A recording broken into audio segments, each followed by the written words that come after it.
morning. This is Patrice Gros. Again, this is the second video that Becky and I are doing. And the reason we're doing this video, besides the other one we had done, is because I wanted to show you the system part of the farm. The parts of the farm that make the farm be a farm as opposed to just be a natural, beautiful, natural place. And what we have here is sort of the nerve center of the farm. It's the shed slash greenhouse slash packing, cleaning area. It's set on a very, very large slab to keep everything clean. We have access to the well, which is potable water to clean everything we want to clean. Actually, right here is going through a small set of scallions we just picked. And, you know, of course, it's got the water and it's going to be packed. Another part of the shed, it's inside protected, it's pretty wide. It accommodates quite a bit of the crowd and certainly our crew. What this is also is a full-on summer kitchen where we prepare our lunches every time we are in the field. And lunches are a big deal with us. We take food very seriously, not just as we grow it, but as we prepare it and eat it. This is a simple table setup, and we've had like up to 30 people here at times having a great time eating the food that we just harvested. So again, a lot of ventilation. In the back there you have shelves, of course, for little equipment. Also an area in the back of that set as a place where we can actually put, right now there is some onion seeds in there, some Egyptian onion seeds that are just in perfect place to dry in the cross ventilation. So it cross ventilated, of course in the shade and protected from the rain. But right here is a pretty large place, which is a cool place. It's not a cooler per se.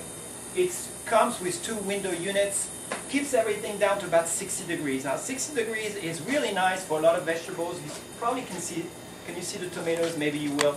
Great place for tomatoes. Now here's sort of the end part of the shed slash greenhouse part, and that's the greenhouse part where we start all our plants. A lot of activity here takes place in spring when we just load up for the field, let's say between February and April. But also there is a reload for fall, which we're actually now witnessing. This is, as we're doing this tape in September, you see that there's another batch of plants ready to go out. Lettuce on my left, in the back more lettuce further out. Dill, just give you an example of what we can grow here. This is a real critical part of the whole thing, and it's access to water.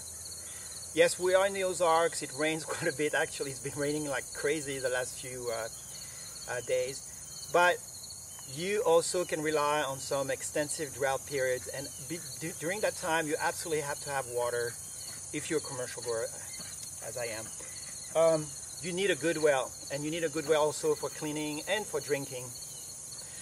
And this is what this is.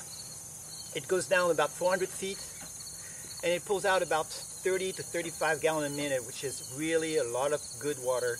I don't overdo it. I try to be careful about how I use it, but it's here for us. It's a new well. It's only 2 or 3 years old. It does the job, and as you can see, well, there's a line going to the shed for our use and for vegetable cleaning, and then this actually goes out to the field, and that's one way we can water the field. There's a second way which we'll see a little later in the tape. But this is going from the well up to the field where it goes to the plant. Now, let's talk about the irrigation system. The whole farm is irrigated through a drip irrigation system. We just talked about the well. That's where one source of water is. It's the well itself. And then it goes all out through a system of tubing. And what I want to show you here is actually the last part of the tubing system right here. As you can see, it's a 3/4 inch, I guess, at this level, and it's ready to go out to each bed. On each bed is where I grow my vegetable, and this is an example. This bed doesn't have anything right now, but I just want to show you the irrigation part. And each bed, which is 4 foot wide, has 2 valves, individual valves, which command access to the water throughout the length of the bed. We are looking at ways to either drive the water from the well or actually get it from the pond. So we have a pond that can collect rainwaters, And if necessary, or if possible, I should say, we will actually shut out the well and get all the water from the pond. Now what I'm showing to you is how the irrigation system is broken down, is organized. We have 6 zones essentially ready to be irrigated out. 5 of those actually carrying cash crops. This is one of them this year. And each zone has a main valve shut off. This is that guy here that I'm showing you in red. And it's as simple as you know, doing this, and then the whole area here, which is 1/6 of the whole farm, is going to be shut out. If I open it again, everything can be irrigated from either source, the well or the pond. There, can you see? In the middle of the pond here is a submersible pump, which has a lot of power. It's the kind of pump that you will see at the bottom of the wells, but it can work also in the middle of a pond. And when the pond is full enough, then I can just switch on that pump, and then it will irrigate everything that I need. Now this is in line with water coming out of the pond. And what this is called usually is a fertigation system. This is a simple one made up of regular spraying, little can here with a valve here that allows the water essentially to go into the can, and then it picks up what's in the can, which is fish emulsion. So this is called a high tunnel or hoop house. It's done with a technology that I have imported from another farmer in Oklahoma.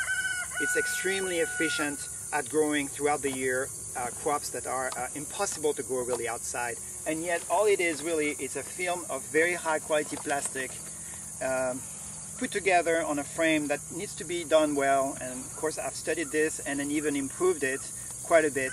There's 2 greenhouses here, or I'm sorry, I should call them really high tunnels.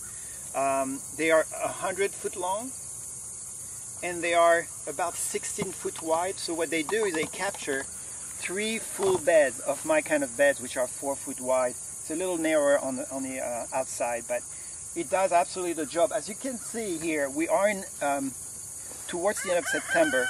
Those tomatoes that you're seeing here on the left have been yielding tomatoes since late June, and they're not about to quit. They're absolutely loaded,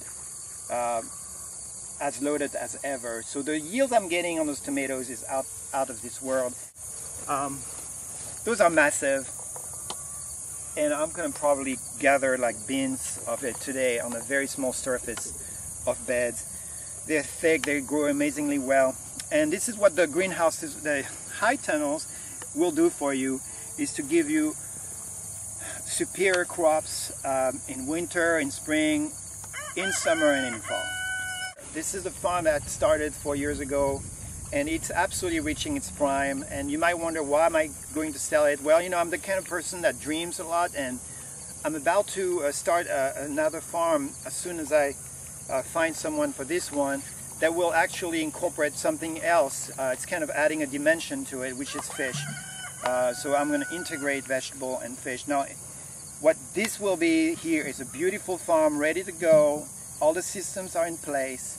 And not only this, I think what is important, for the new person is to realize that I'm not going away. I'm going to be in this neighborhood just a few miles away, and I will be very much here to support and help the next person if needed, of course, if asked for.